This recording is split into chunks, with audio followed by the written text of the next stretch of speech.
2024 ce qu'on a fait il y a 60 ans. Les gens ont mûri, les gens ne sont plus les mêmes.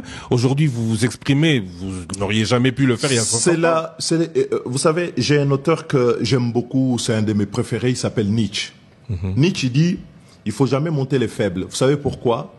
Parce que les faibles n'ont pas le sens de l'histoire. Ils ont une histoire de ressentiment. Ils règlent le compte avec le passé, ils privent les gens du présent et ils n'ont pas d'avenir.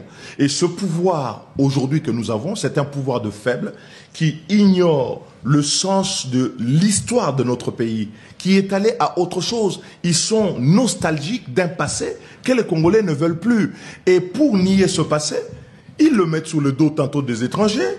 Et pour avoir cette révision qui n'a pas tête ni queue, tantôt ils vous parlent de l'article 5, tantôt de l'article 197, tantôt du 5. C'est une affaire fourre-tout. Le sens de l'histoire, c'est que les Congolais, quand on est devenu indépendant, il a fallu se donner une constitution. On se l'est donné en 64.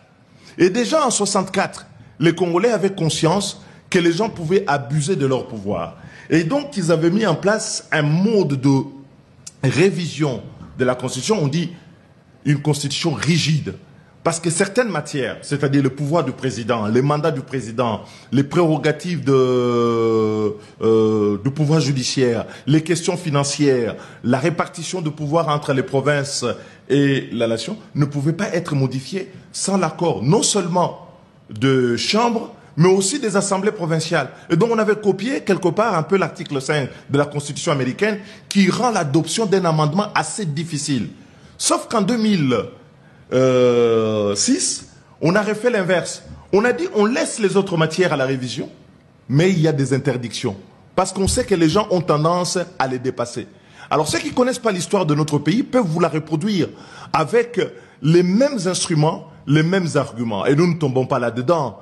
Parce que nous savons ce qu'ils recherchent éperdument. Et puis quand on regarde le pays, la qualité de la gouvernance, l'incapacité de ce pouvoir, son impuissance, ce manque de vision, on ne peut pas dire qu'on va réviser la Constitution pour des intérêts personnels.